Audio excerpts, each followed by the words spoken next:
Welcome back, everybody. We are down to the number one thing that you can do for your career. I'm going to go ahead and jump up here. I'm sharing my screen here. And let me go ahead and we'll get started here. Top 10 things you can do to advance at work in 2021. You can get started now, and today is number one. And I'm going to just do a quick, brief recap. You can go back and catch all of the top 10s where I go into depth about what you can do and how it can be impactful by doing these things. So we're just going to jump in and get on to number one. And then number 10 was to be proactive. Don't be reactionary. Living in reactionary world is not necessarily a good thing. You might feel like you're being busy, busy, busy all the time. Doesn't mean you're being productive. So want to encourage you again to really sit down and evaluate, are you being busy for the sake of being busy because you're not proactive, you're not planning, not getting up a little bit earlier to make sure that your day and your week is planned for. Number 9, be genuinely kind. Don't be kind to people just because you want something from them or they're going to help you out, or be genuine with everybody, from the maintenance person to whoever. If you don't even know somebody, right? I mean, you have the opportunity. There's so many opportunities that will present themselves throughout the day for you to be genuinely kind to people, to engage them, to ask how they're doing outside of just work things, right? Maybe they don't want to engage with you, but that's okay. You've made the initiative.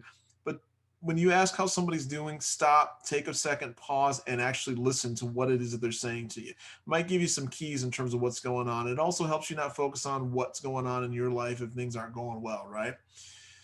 Number 8, complete all of your quarterly and year-end goals.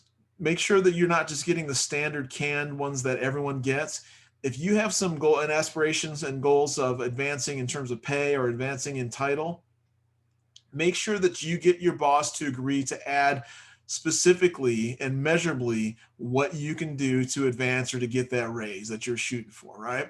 And again, add that to your year-end and quarterly goals that you have. And then you need to document and present your case at the end of the year to remind your boss that, hey, you said that, hey, if I did X, Y, and Z, and I documented them here, and they're in my quarterly and year-end goals, that I would either get a raise or get that promotion. And then also ask your boss before you even get started when that would take place if you deliver on these things.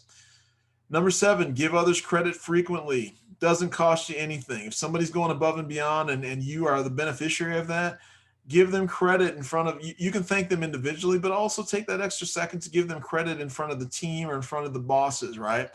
Goes a long, long way, and it builds trust with that person. And it's just nice to be recognized. And conversely, don't throw people under the bus. If you feel the pressure and something's going on, and again, the exception is that you are working in a toxic work environment. But again, ask yourself, are you part of the reason there's a toxic work environment? Are you not delivering? Are you not doing some things? This is a mirror conversation you have to have, right? And if it is, and you're being honest with yourself, start now. Turn things around. It's never too late to start. You'd be surprised. I've seen people that I've had to performance manage before, and they've decided to buckle down and do the right things, changed everything for them, changed their perception that other people had of them, of what I had of them, what the bosses had of them, and it's been remarkable. And did 180 and are really doing well. So you can do it. You just got to decide to do it and start applying some of these things we're talking about. Volunteer at workplace charitable events and initiatives, right? Again, it gives your boss the opportunity to see that you're willing to, help out with things like this. And a lot of times it bodes well that if you're helping out and helping them out and they don't have to do it all, that they're going to appreciate that about you. And then number 2, participate in them, right? You can go in and actually get to know people in a different light and a different vein than, just in the workplace. So I think it'll do wonders. Covered that in a prior video also. This is something you need to be doing, number 4, in your personal life as well as your workplace, right? Living with honesty and integrity. If you're not doing that in your personal life, it's going to show through in your workplace also. I guarantee you, right? You're never more accountable than you are on the home front with your friends and your peers that you care about, supposedly care about, if you're not operating that way. If you're not doing that, you're probably not going to operate with honesty, integrity at work, and it's going to show up in the things that you do. I guarantee you, I promise you. So start now, turn over a new leaf, start operating in that land, and it's a good thing for you to do. Show up to work early. get some extra opportunities when you show up to work early and people ping you. It helps you, again, address number 10 in terms of being proactive, getting yourself and your day organized. And so, again, I want to encourage you to start making that extra effort to show up early, log in early. Good things will happen. And I covered that in video number 4 and 3 for this series. And the last thing that we covered before we get into number 1 is take things off your boss's plate without them having to ask you to do for it, right? If you know that there's a new initiative or new project or something that's, you were part of a meeting that their boss gave them something extra to do or your team extra to do, just touch base and say, hey, what can I do to help you out with this, right? And again, it goes a long way when they don't have to, decide who's going to do it. When they see that you want to do it, it helps. And that's the type of person they want to be around. And again, it's going to help you out in terms of when you have that conversation with them in terms of your quarterly and year-end goals, right? They know already that you do that, and it won't even become a conversation about your quarterly and year-end goals, right?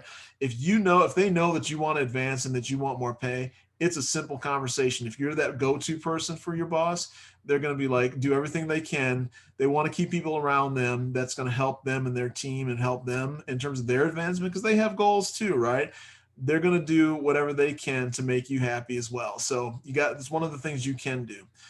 And then number 1, this is something that's you just can't argue against, right?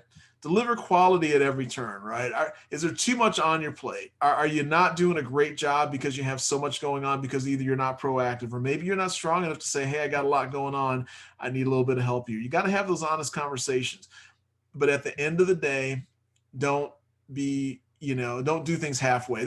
That's going to hurt you more than it helps you more than anything, right? Even if you volunteer to help your boss and you consistently are only delivering your halfway Harry or halfway Henrietta all the time at work, they're going to look at you and say, I'd rather do it myself, or I'm going to assign, Johnny over there to get it done because he does things quality all the time. And I want them to do it because I'm going to get in trouble if halfway Harry or halfway Henrietta, if you do it and it's not quality, I'm going to have to either redo it myself, which is not what they want to do, or I'm gonna have to have somebody else do it, and it's gonna typically mean because you didn't deliver it on time or in the quality, we don't have as much time to get it done. Not what they want to happen, right? They're not even gonna go to you with these things, right? So you've got to deliver in all the little things that you do, filling out your time card when you're supposed to by the end of the week, right? That's something that if somebody has to keep chasing you down to fill out your time card and submit that at the end of the week when it takes typically 10 minutes for you to do, you're not doing things right. I'm telling you, you don't want to be that person that has to be chased down at the end of the week, excuse me, to do little things like that. And that tells me that you're not focusing on delivering quality at every turn, not just with the big things, but at every turn, right? And you want to be above reproach. So these are things that doesn't take a lot of effort, but I want to encourage you to start implementing these things now before the end of the year, right? So that you're, hitting the ground running to have a plan of attack for 2021 so that hopefully you can achieve your desire to either get a pay advancement or a pay raise or to get a title advancement, right? So again, I want to thank you guys. I appreciate you all listening and giving me the thumbs up and subscribing.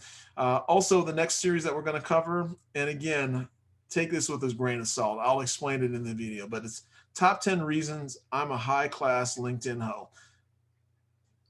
Tune in for that, right? There's rationale for why I'm saying this, and it's nothing like you might think, but there's some rationale in terms of how you can utilize that tool and what you need to do. And I'm going to show you why I'm saying this, right? Because there's a lot of people that have a completely different perspective on it. But I'll tell you this, my current job, I got through LinkedIn. And there's some benefit in terms of understanding what I'm talking about, why I'm saying it like this. There's meaning behind these words. So again, do me a favor, hit the subscribe button, hit the thumbs up, share this with anybody who might need to hear it from Uncle Paul, and then also hit the alert button. Thanks again for tuning in, and we'll talk to you.